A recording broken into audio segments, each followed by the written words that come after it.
I, Eliud Owalo, being appointed a Cabinet Secretary of Kenya, do swear that I will at all times be faithful to the Republic of Kenya, that I will obey, respect, and uphold this Constitution of Kenya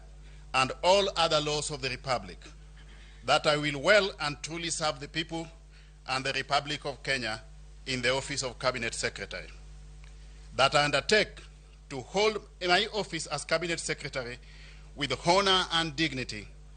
that I will be a true and faithful counselor to the President for the good management of public affairs of the Republic of Kenya, that I will not divulge, directly or indirectly, such matters as shall come to my knowledge in the discharge of my duties, and committed to my secrecy,